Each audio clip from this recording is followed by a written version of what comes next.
un cinéaste. Au début, cinéaste en Afrique, c'était difficile, voire incompréhensible. Mais il a fait sa carrière, je ne l'évoque pas, vous la connaissez, avec les grands œuvres. Je voudrais simplement ici rappeler un point qui me semble très important. Sembène Ousmane a toujours rêvé d'un film historique. Il voulait réaliser un film historique et un grand film historique. En bref, je vais parler ici de son œuvre inachevée, l'Allemagne, Samuel. C'était un nationaliste fondamental. Ce nationaliste a cherché parmi les héros, parmi les grandeurs africaines, quel personnage pouvait incarner l'Afrique et sa résistance. Il s'est tourné vers Samori. Effectivement, pendant 16 ans, il a résisté aux Français, au Soudan, actuellement, en Guinée, en Côte d'Ivoire, en Haute-Volta, donc contre les Anglais également, mais le Ghana. Vous voyez un peu le tour fait par ce conquérant qui est bloqué dans ce conquête par l'arrivée des Français. Il a résisté pendant 16 ans. Finalement, il a été vaincu comme tous les autres sur le continent africain. Sembène Ousmane, dans sa recherche de héros, a pensé à réhabiliter entièrement Daniel Samori. Il y a travaillé pendant 30 ans. Il est venu 3 ou 4 fois en Guinée. Il est venu plusieurs fois en Côte d'Ivoire. Il est allé au Gabon, où son héros a fini ses jours, plus d'une fois.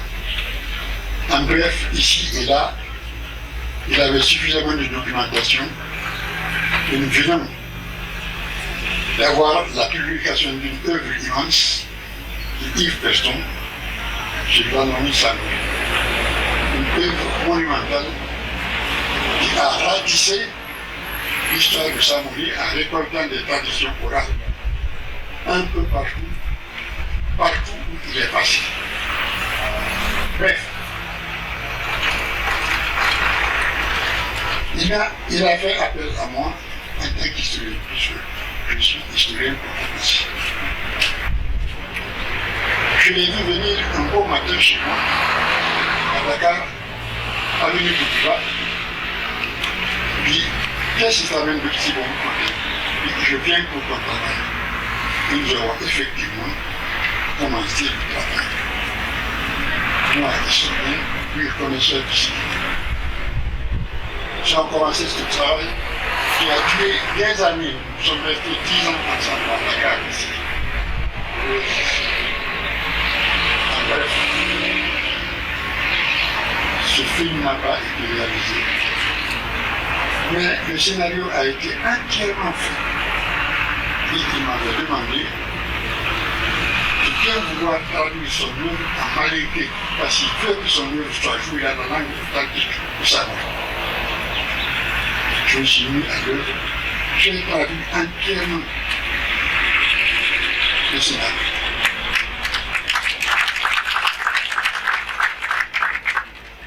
Et restait la grande œuvre maintenant. Quoi? Trouver l'argent qu'il faut pour ça.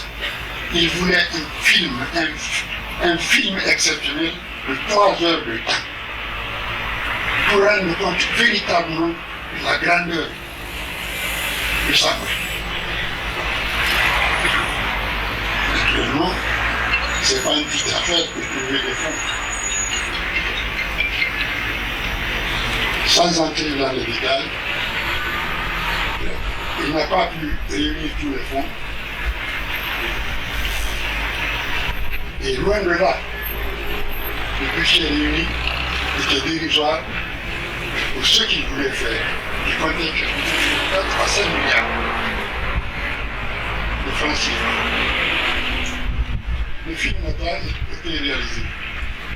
Pourquoi faute d'argent? J'insiste sur ce point. Où en est le cinéma africain aujourd'hui? Il y a des films, on fait tous les jours, il y a le Facebook qui se réunit tous les jours. Nous avons des films du Nigeria. On ne peut pas dire que le cinéma africain n'existe pas, il existe. Mais il manque puissamment de moyens. Et combien de la mesure de ce qui est fait ici, quels sont les films étudiés? Je fasse le passé de la culture. Je le montre loin dans le passé de la culture. Cela demande beaucoup de fonds. Et le film, actuellement, obtient 300 millions et 500 millions. Les plus populaires, je ne connais pas. C'est le problème de l'argent qui est le développement du cinéma. Et c'est à ce moment-là que Samuel Guzman a chopé. Le film est là, il n'est pas réalisé. Mais je pense que ce n'est pas une œuvre perdue, puisque l'œuvre existe. Je tenais simplement à venir évoquer ce fait ici et me tourner vers les gouvernements africains pour dire qu'il faut faire quelque chose. Non pas pour Samuel Guzman, non pas seulement pour le film qui est à faire, mais tout ce qui est en gestation en Afrique, mais qui n'arrive pas à sortir. Moi qui parle, j'ai en proposition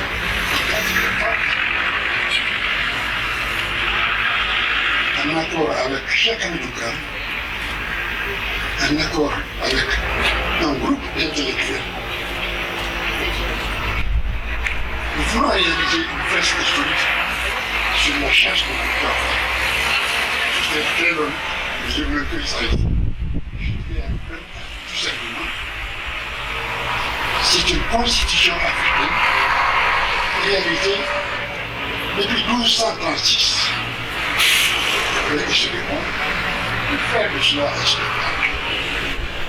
Pour en revenir à Samuel Guzman, il n'a pas pu achever son œuvre. Ça aurait dû couronner son œuvre de cinéaste. Il n'a pas pu le faire, mais l'œuvre est là, il part. Et je souhaite que cette œuvre soit réussie. Je vous remercie. Ousmane Sembène, le grand homme de lettres, de culture, est sûrement très fier de vous.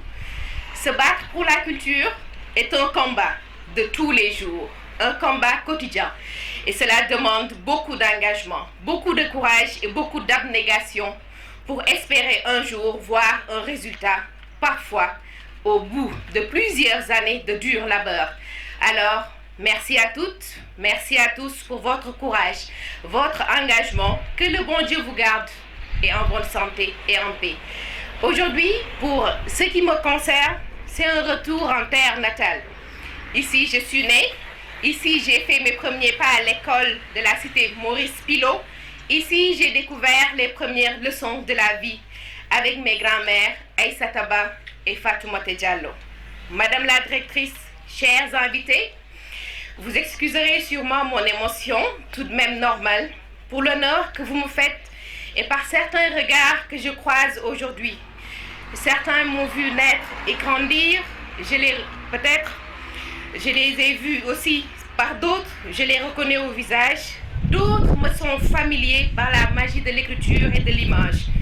Toutes et tous, vous avez participé d'une façon ou d'une autre à forger celle que je suis, soit directement ou indirectement, rappelant ainsi ce qui fait la force de la société sénégalaise ou ce qui la faisait naguère, car je me souviens, à l'époque de mon enfance, certes toute récente pour beaucoup d'entre vous, mais déjà lointaine pour moi. L'éducation de tout enfant, c'était l'affaire de la communauté, c'était l'affaire de la cité, et à chaque étape de la vie, ou simplement disons, à chaque étape de la journée, étaient posées les balises, les garde-fous qui empêchaient tout dérapage. Dans le cas... Dans le quartier, l'enfant avait une référence, un modèle. Je me souviens de ma mère me répétant souvent, et la phrase résonne encore dans ma tête, et j'avais seulement 6 ans. Del xool ci Ndoumbé Ndiaye ñu taxalool kër ndax saa yoo dajeek moom mu gàddu saak dafa jëm école gisoo ko muy taxawaalu kon royal ma Ndoumbé. Ça c'était la phrase fétiche de ma mère. 30 ans après, tante Soukey, la maman de Ndoumbé, est devenue Badiane Soukeyna. De voisins, nous sommes passés à parents par la force de la solidarité, du soutien. Nous quittons le quartier pour l'école. Encore des garde-fous. L'instituteur ou l'institutrice ou tout simplement le directeur était là pour nous remettre sur le droit chemin, nous indiquer la voie à suivre pour enfin espérer un jour servir notre pays. Quand nous revenons le soir à la maison, les parents et la télévision prenaient encore le relais avec certaines émissions comme Génie en herbe ou Regard à la présentation des doyens Sada Kane, Martin Faye. À l'époque, chacun de nous allait au lit avec un grand rêve, prendre un jour la place de Xavier Ndour ou Cheikh Diallo, de véritables génies du Britannique militaire de Saint-Louis. Là encore, des modèles, des références pour nous. Aujourd'hui, je ne peux pas dire que ces maillons qui rendaient solide la chaîne de transmission de nos valeurs existent toujours. Je ne peux pas le dire. Aujourd'hui, parfois j'ai mal. Je suis triste quand j'entends dire « Xale yi jànguñu ». Et la question que je me pose, c'est à qui la faute? En tout cas, ils ne sont pas seuls responsables. Les enfants que je rencontre parfois, vivant dans des conditions extrêmement difficiles, ont de la volonté, ont de l'engagement, veulent réussir, mais parfois, rarement personne pour leur montrer la voie à suivre ou les aider à croire en eux. Croyez-moi, chez ces enfants-là, ce n'est pas la volonté qui fait défaut, ce n'est pas l'envie de réussir qui fait défaut, c'est l'accompagnement qui manque le plus. Alors, nous, jeunes générations, rendons la monnaie de la pièce. Soutenons les enfants dans le quartier, à l'école, dans la rue, par un conseil, un regard, un sourire, une discussion, un livre donné ou prêté. C'est possible, nous le leur devons, car pour nous, d'autres l'ont fait. Donc, comme on dit en Wolof, ku ñu lebal guddi xanaa nga mën a gore fay ker. Chacun à son niveau doit pouvoir participer à l'éducation des enfants, de son quartier, de son village, de sa ville, de sa région, à travers des bibliothèques de quartier, de petits centres de formation de quartier. Il suffit juste que quelqu'un accepte de prêter le garage de sa maison, quelques tables, quelques livres, et cela devient un espace de rencontre pour les différentes générations du quartier. Le jeune cadre, le jeune chômeur, le jeune élève, le jeune retraité, plutôt le retraité tout court, à chacun son expérience au service des enfants, une façon d'œuvrer pour Dieu en rendant service aux humains à travers les enfants, en attendant d'avoir de grandes bibliothèques dans chaque quartier. Oui, c'est possible, c'est bien possible. Ça demande juste de la volonté et beaucoup d'engagement. C'est mon rêve. Personnellement, je n'ai pas de garage. J'ai juste un petit salon, quelques livres et de temps en temps, je les partage avec les enfants du quartier. Et souvent, ils reviennent tout sourire avec un grand plaisir, me dire « Tata Astou, j'ai fini le livre, je peux en avoir un autre. » Je me suis rendu compte qu'il fallait juste un déclic. Mesdames, Mesdemoiselles, Messieurs les invités, ma passion pour les enfants date de bien longtemps, au point de ne plus savoir pourquoi je me sens en sécurité dans leur univers. Ai-je gardé mon âme d'enfant? Je ne sais pas trop. En tout cas, dans les différents quartiers qui m'ont vu grandir, j'ai toujours été celle qui gardait les enfants des autres. Et souvent, ma mère leur disait à l'approche, bu soobee yàlla timis jot na tey kër gi benn xale du fi fanaan ndax kii mënul boppam ba di leen di mënal ba di leen di fanaanoo. Et souvent, c'était des petites très espiègles. Elle me disait tànnee na day wax rek bàyyi ko mu wax bu soobee yàlla fii la ñuy fanaan. Et effectivement, elle dormait à la maison. Elle dormait tout le temps à la maison. Avec le temps, peut-être j'ai plus le temps de garder les enfants. Alors, à travers ma profession, j'essaye de continuer encore de vivre ma passion pour les enfants. Amadou Mahtar Mbow disait « L'éducation est un sacerdoce ». Mais pour moi, je pense produire des émissions de qualité pour la société, pour les enfants, est un devoir moral. Et j'en remercie énormément le groupe Futur Média et son président directeur général qui, depuis presque 15 ans, me donne la possibilité de vivre ma passion pour les enfants, pour les lettres, pour la culture. Je sais qu'il reste encore énormément de chemin à faire et je compte sur vous tous pour maintenir la flamme de l'excellence au service du livre et de la culture. C'est loin d'être une utopie. Oui, c'est possible. Merci encore à vous, Darey Sembène. Merci au groupe Futur Média, Nata et Babacar, chers frères, chères sœurs.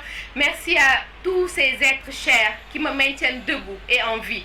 Merci à Mère Néné, merci à Pai Choubou. Aujourd'hui, je comprends votre fameuse phrase contenue dans une lettre écrite il y a plus de 20 ans que je garde encore, où vous me disiez: Astumben, tes frères ont le choix, mais toi tu n'as pas le choix. C'est réussir ou mourir, car nous ne te laisserons jamais devenir l'esclave d'une société. Je suis encore vivante, ça veut dire que vous avez réussi votre mission. Alors, à moi de mener à bien la mienne, à maintenir cette flamme, à assurer la transmission pour que Sorne Eli, Adel, Chérif, Nene Koudi poursuivent la mission. J'en fais un défi personnel avec le soutien de ce peuple. Nous le devons aux enfants. De grâce, engageons-nous pour ces petits, engageons-nous pour ces enfants. C'est notre devoir. Nous le leur devons. C'est le minimum. Je vous remercie. Deux raisons aujourd'hui. Je suis dans la ville jumelée avec ma ville natale. Thiès et Sousse sont jumelés depuis l'ère Senghor et Bourguiba, et je suis très content de venir à cette initiative de Darey Sembène à Thiès en tant que Soussien de Sousse. Je suis aussi très content de rencontrer le grand écrivain et notre grand intellectuel Djibril Tamsir Niang qui est là. Merci d'être là. Parce que vous savez, la présence de nos aînés est très importante. Et puisqu'on est en train de commémorer l'anniversaire de la mort de Sembène, Sembène, pour les Tunisiens, était une personnalité extraordinaire. C'était un frère, c'était un cofondateur des festivals des journées cinématographiques de Carthage, le premier festival de cinéma dédié au cinéma en Afrique. Sembène était pour nous un Tunisien. Et être là pour cette commémoration est très importante pour moi. C'est très important d'être là avec un film qui raconte l'histoire de fraternité entre notre père spirituel, Tahal Sheria et Sembène, parce que quand on parle de Sembène tout court, tout seul, on ne rend pas justice à l'histoire de la naissance du cinéma africain. Sembène Ousmane avait des frères, avait des complices, avait un groupe qui s'appelait le Baobab, avait des amis comme Léonen Gakan de l'Afrique du Sud, il avait des complices du Niger, Moustapha Alassane, le premier cinéaste qui a fait du cinéma d'animation en Afrique. Il avait des amis, des frères, des complices de la Côte d'Ivoire, Timité Bassori. Tout ce groupe, après les indépendances, a voulu donner un sens à la culture et utiliser l'image pour l'éveil des peuples africains. C'est vrai que le cinéma africain continue, qu'on voit des films, qu'il y a des exploits même à Cannes, mais c'est vrai aussi que, comme disait notre ami écrivain et notre grand intellectuel, que Sembène n'a pas pu faire son film Samoré Touré. Il ne l'a pas fait parce qu'il n'y a pas de solidarité africaine. Et vous savez, quand il s'agit d'un film qui ne va pas dans le sens de ce que veulent voir les Occidentaux, ceux qui financent notre cinéma, ça ne se fait pas. Il y a eu quelques films qui n'allaient pas dans la même direction de nos ex-colonisateurs qui ont vu le jour. C'est grâce à la solidarité Sud-Sud. Nous fêtons cette année le 100e anniversaire de la naissance de Douta Seck. Mais Douta Seck a pu faire un film panafricain grâce à la solidarité entre le Sénégal, la Guinée et le Maroc pour faire le plus grand film anti-apartheid de l'histoire de l'Afrique, Amok. Et si on a pu raconter l'histoire anticoloniale africaine aussi, c'est grâce aussi à la solidarité entre la Tunisie, le Sénégal et l'Algérie. C'est comme ça que Conte de Tiaroy, le film important de Sembène, a vu le jour. Les Français ne voulaient pas financer ce film. Le festival de Cannes, je disais tout à l'heure, n'a pas voulu ce film. La même année, le film, après avoir été produit par la Tunisie, l'Algérie et le Sénégal, a été présenté à Cannes. Refus total. La même année, il est à Venise et il a le prix spécial du jury. Pour vous expliquer comment les choses se passent, on a besoin de solidarité. on a besoin de gens comme Thomas Sankara, parce que grâce à Thomas Sankara, Saraounia existe, le Medondo existe, parce que c'est une coproduction entre Medondo et le Burkina, et un film anticolonial sur cette reine africaine qui a combattu l'infiltration française et coloniale existe grâce à la solidarité du Burkina, parce qu'il y avait un président qui s'appelait Thomas Sankara. C'est-à-dire que les rencontres, les échanges, la complicité. Vous savez pourquoi Thiès est jumelé avec Sousse et que rien ne se passe depuis les années 60? Parce que Bourguiba et Senghor, qui était le maire de Thiès, croyaient au jumelage et au rapport sud-sud. Mais ce jumelage n'existe pas. Ça a été oublié depuis les années 60. Il y a un groupe de jeunes Tunisiens que je viens de rencontrer qui sont là, qui sont à l'université de Thiès, qui font médecine, qui sont en train de faire de tout leur force pour refaire naître ce jumelage. Nous aussi, à Sousse, avec une association qui s'occupe du patrimoine cinématographique, et on a besoin aussi de s'occuper de notre patrimoine parce qu'on l'a oublié, il est conservé dans des mauvaises conditions, non seulement au Sénégal, ou en Tunisie, ou partout. Les pays du Nord investissent beaucoup pour sauver leur patrimoine, parce que le patrimoine, c'est notre mémoire. Et notre mémoire est très importante pour les nouvelles générations.